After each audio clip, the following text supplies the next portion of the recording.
Time to play the game. What's up, guys? It's me, it's the ALEXX Prince, and I'm here to talk about Triple H, another hero of WrestleMania. Now, believe it or not, Triple H is the second person to ever have multiple matches at WrestleMania. You look at this guy's record, he has a total of 20 matches. That is a lot of matches for one guy at WrestleMania. That shows you the legacy that Triple H brought to WrestleMania and the way he has put it over people and not put over people. Because shockingly enough, in the beginning he was known as Hearst Helmsley, and he gets squashed by the Ultimate Warrior at WrestleMania 12. It was like, wow, really? Ultimate Warrior? Like, you expect like Triple H's debut to be like, oh shit, one of the best of all time. It wasn't. It was probably the worst way to debut at WrestleMania, honestly. And Triple H has even admitted, and I'll talk about that more when I get to Mania 26. WrestleMania 13, he ended up, well, he's still known as Hearst Helmsley, and he took on Goldust. I actually enjoyed the match. I didn't hate it as much as people did. I thought it was a pretty good match for the most part. Once again, it's another victory for Hearst Helmsley.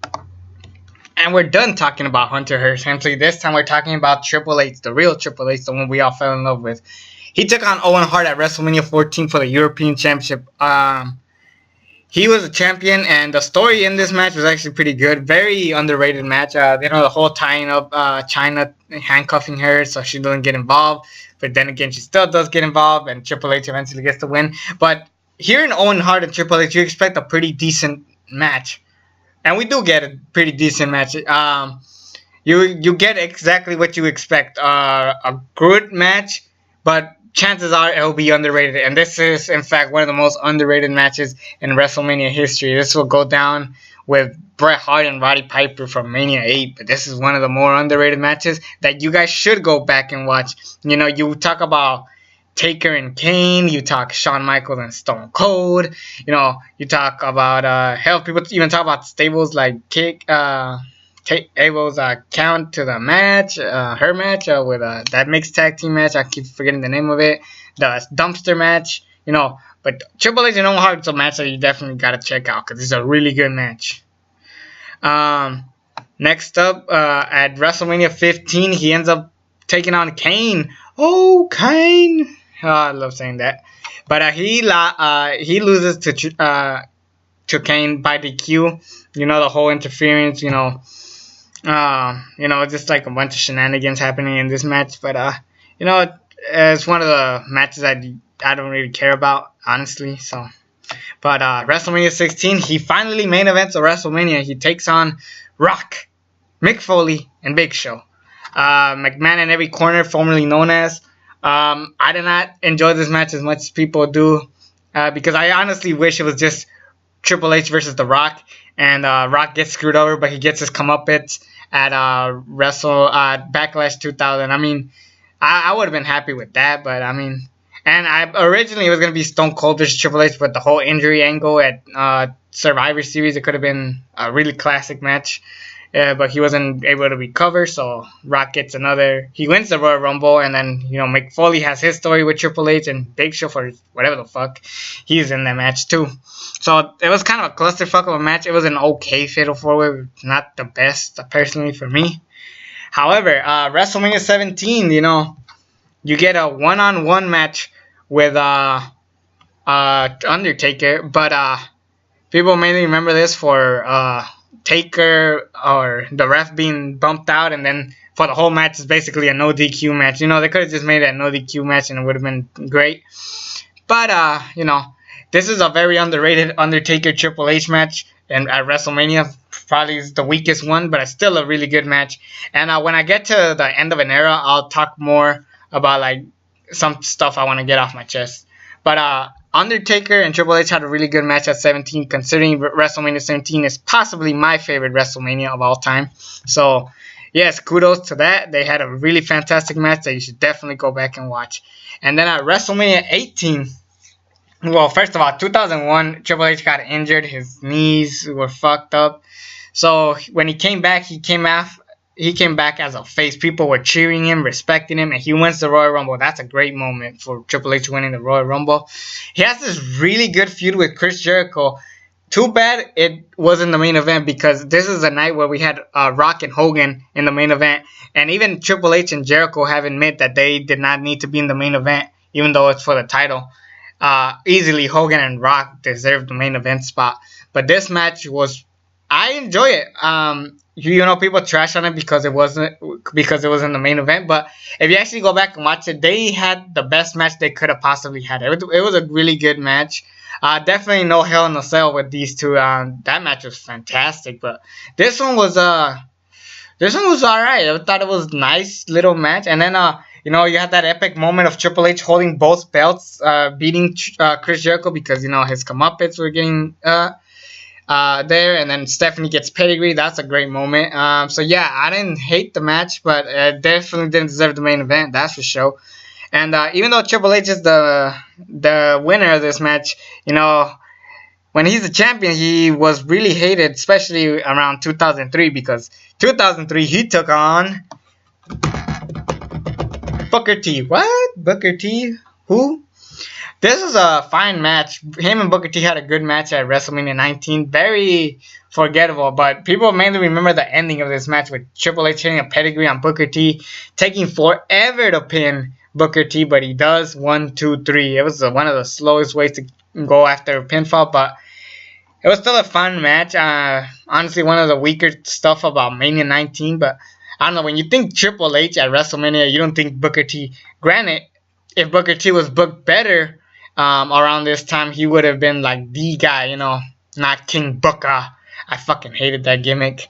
But yeah, I believe Booker T deserves something better. I mean, granted, at least you could say he was in a world title picture. Let's give that credit to Booker T. And WrestleMania 20, oh, we get some controversy here. First of all, this is probably my favorite Triple H match in this entire list. Yeah, and he was a big part of it because he was a really good heel, you know, in 2003, 2004, and 2005. Despite hating that this guy beats everybody and buried and Goldberg and all this stuff, you can't deny he played a really good heel. And originally we were gonna get Shawn Michaels versus Triple H at Mania again, but thankfully we didn't get that because we had Chris Benoit, the Royal Rumble winner. Oh, you didn't know? 2004, you know, Big Show didn't just fall off the ring and nobody won the match. No, actually, Chris Benoit happened to win a Royal Rumble match, you know, and you know, I'll get to more shenanigans later with Benoit, maybe down the year or whatever, because this does mark 10 years since he's done his bullshit. But, you know, this is a big moment for Chris Benoit and Eddie Guerrero, you know, and the fact that Triple H taps out in the main event of WrestleMania. No one could ever say that, you know, fuck. It's too bad we can't remember that moment because, you know, I really love that match so much. It's my favorite triple threat match of all time. And Triple H was a part of it. That makes it bigger. And, you know, it was a fantastic triple threat match. But, you know, you can't remember it because of the whole Benoit shenanigans. So, it's pretty sad. But you guys should know that's just a classic down the road. I mean, like I said, the fact that Triple H taps out. Shit. And then at WrestleMania 21, somehow, someway, Triple H is a champion once again. I wish we got in Randy Orton versus Triple H at WrestleMania 21. Instead, we got Batista versus Triple H, which is a really good belt match. But you can tell these guys don't have that great in-ring work. But this is actually not that bad of a match. I actually don't hate it as much as other people do. First of all, Triple H is bleeding, and Batista gets a big victory in the main event of WrestleMania. That's a big thing, and I think that's the end of like Triple H being at the top all the time.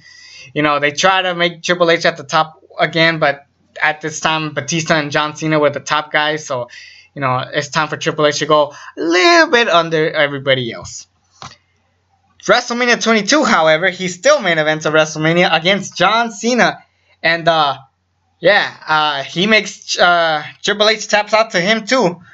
Benoit and John Cena. Holy shit. Does he tap out to anybody else at WrestleMania? Fuck, I don't think so. Yeah, I don't think so. I think this is the only guy the only two guys he taps out to, Benoit and Cena.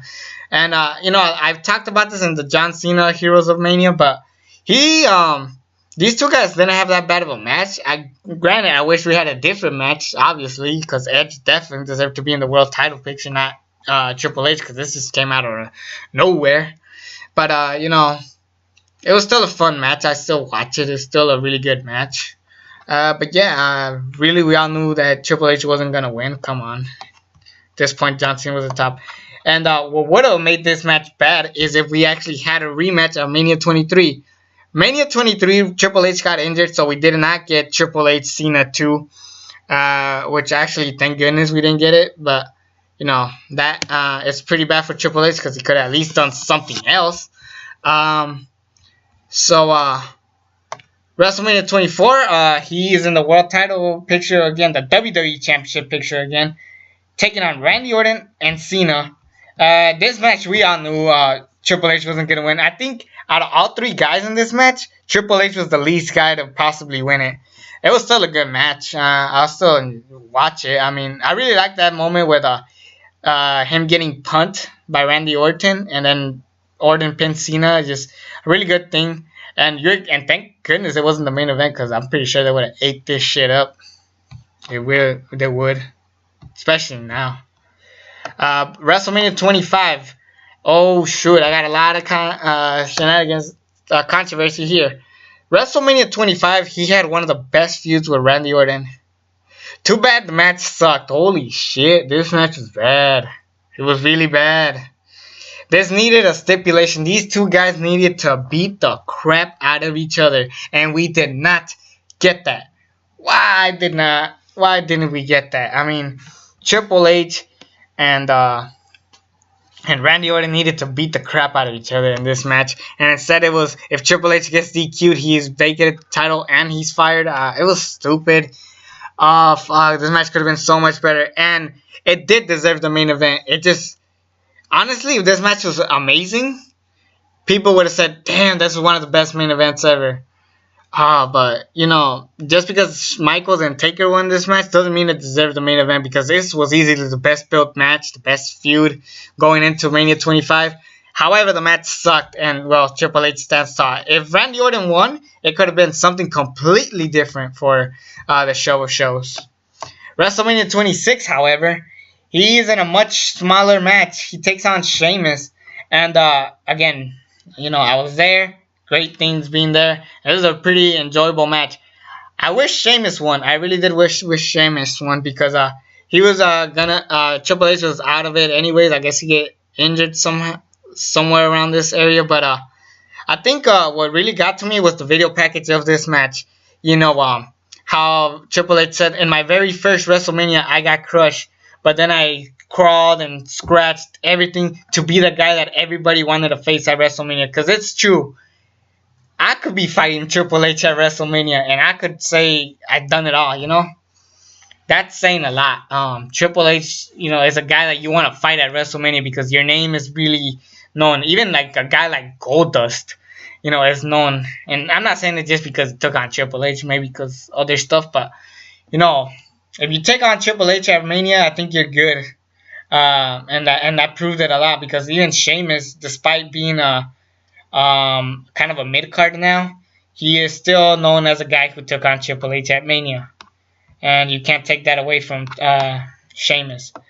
And then at WrestleMania 27, you know, WrestleMania 26, Shawn Michaels retired. But WrestleMania 27, originally we were going to get Taker Sting. But instead, Triple H came back and took on Undertaker. And a match that I didn't want to see, simply for the fact that, one, we already got it. And two, we should have gotten Sting and Taker. But holy shit, was this match good. Thankfully, it was the only good thing about Mania 27. This was fucking good. I actually enjoyed this more than their match at 2017. 10 years later, they have another great match. And an even better match. Fuck. And this was just a really good match coming out of both these guys. Holy crap. I can't believe the spots they took. This is like the last time Undertaker was as hardcore as he was. Like taking big bumps. All of this shit. I mean, granted, he does it at the Hell in a Cell match with Brock at 2015 or 14. 2015, yep. But holy shit, I really love this match. And then I thought Triple H was gonna win because of his ego, because he hit a tombstone to Undertaker, and I thought that was over. No, it wasn't. Oh my God, the match is still going. And then he doesn't make Triple H does not tap out to the Undertaker, but he does pass out, so he doesn't tap out. Keep that in mind. He does not tap out. So Undertaker is 19-0, and Triple H is kind of done after this, because we don't see him until he becomes the COO of the company. He has some feuds with Punk, Miz, Truth, all this other stuff. He was ready to fire John Laurinaitis, but then Undertaker stopped him. And then, Undertaker got completely embarrassed at Mania 27. Even though he won, he was humiliated because he could not stand anymore. And Undertaker says, you know what? I need to put you out of your misery because you put me out of my misery despite winning the match. And then Triple H says, like, I don't have to because I already proved that I'm the best. I'm the best and stuff. And then Undertaker said, you know what? Why you couldn't fight me? Because Shawn Michaels was always better than you. Oh my God. This feud was just incredible for Mania 28. And then Triple H gets mad after hearing that. And then he's like, fine, you get a match, me and you, at WrestleMania. And then I was like, Triple H, Undertaker 3, I don't know. And then he said, on one condition. I was like, okay, what is he going to say? Hell in a Cell. Holy shit. Easily the two guys who made Hell in a Cell great again. These guys had the best matches of the best match they could ever have. The biggest dream match of mine. Triple H, Undertaker, Hell in a Cell. I've dreamed about this match for a long time. WrestleMania 28, you have two of my biggest dream matches ever. Taker, Triple H, Hell in a Cell, and then you got Rock and Cena. Holy shit, did this steal the show. And to top it all off, Shawn Michaels was the special guest referee. I should have mentioned this during the Heroes of WrestleMania with Michaels, but Shawn Michaels, the referee, making this even bigger because he has the streak at the palm of his hands. He could end the streak if he wanted to. And he could have. But he didn't. Keep in mind, what's his name? Shawn Michaels tried to motivate Triple H to fight Undertaker one more time, but he didn't want to until Undertaker said that Michaels was better. And, that made Shawn Michaels mad. And it was just beautifully done. This is the last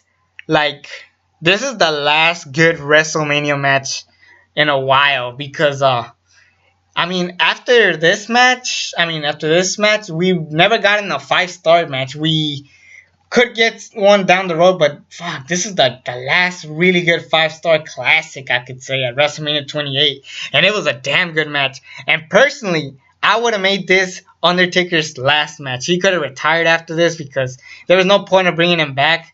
Because Undertaker was tired. He was already bald. Fuck. And, Triple H could have been around. Maybe his last match could have been against Brock Lesnar or whatever. But damn, that moment alone with, all of them hugging at the end. Well, first of all, Triple H is, knocked down cold after, 3 tombstones. And Shawn Michaels, pinning, just saying, fuck. And hell, anybody could have won and I would have been shocked. That's what makes the streak really good when you can't predict who's going to win. Because, with Punk, I predicted he was going to win. Brock Lesnar, I didn't predict he was going to win. But, that's another story. But I love that moment where Shawn Michaels and The Undertaker pick up Triple H. They stand in front of everybody. They get cheered. And then they all hug at the end. That was fucking great. Ending a feud that wasn't even planned to be feuded to begin with. Undertaker versus DX, Triple H and Shawn Michaels, one of the best feuds I've ever grew up watching. That was just beautifully done. And hell, like I said, that could have been the end of Triple H, but it's not.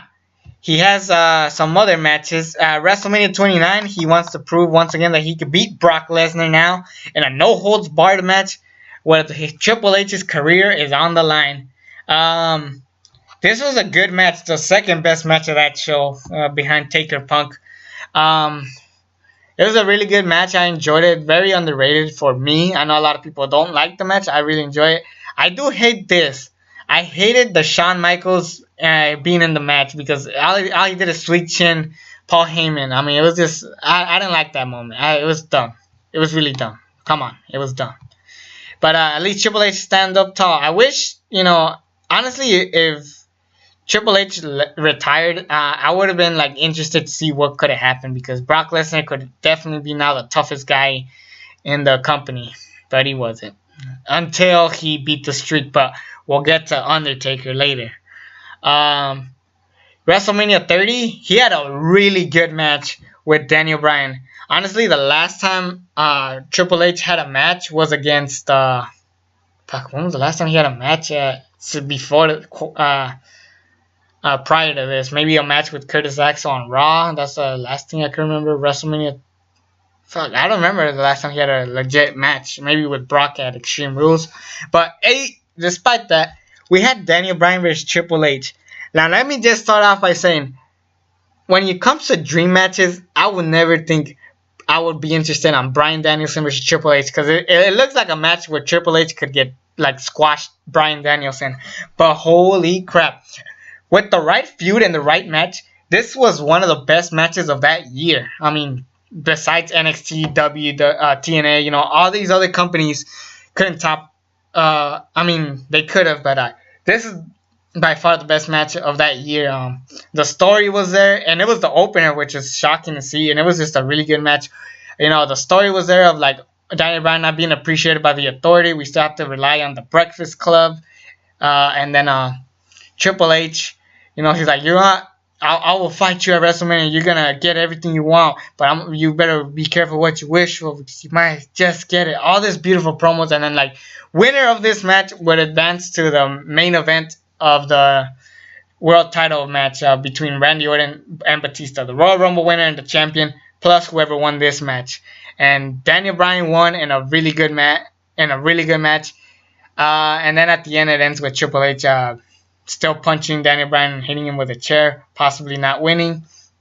So I like that story there. But Triple H leaves. But I read, and in the main event, Triple H does make an appearance, and Daniel Bryan's like just throws himself to Triple H, Stephanie, and the crooked ref Scott Armstrong, and Daniel Bryan had his big moment, which is good. But it was good to see Triple H put over someone for a while. I mean, granted, he lost to Taker and couldn't put over Brock for some fucking reason.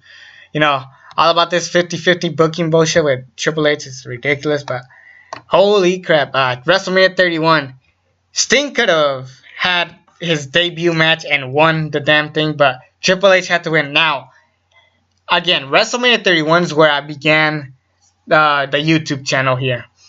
And at the time, I predicted that Triple H was going to beat Sting, and I wasn't shocked.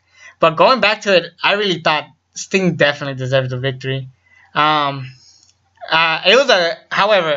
besides Triple H winning, this is a really good match.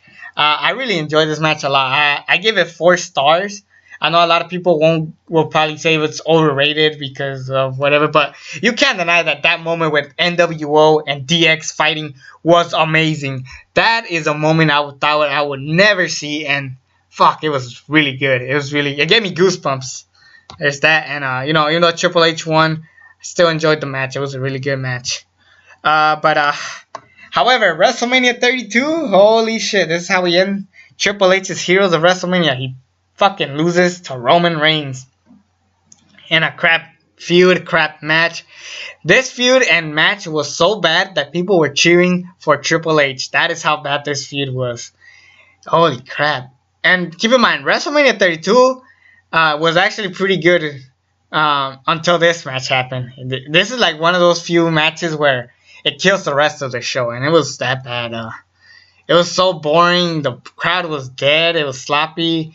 And Roman Reigns wins, yay! And we haven't seen Triple H since, I guess, till now, because WrestleMania 33, at this point, I don't know if he's still going to fight Seth Rollins. I still think he will. But Triple H is definitely a guy you want to fight at WrestleMania. That's what makes him stand out a lot.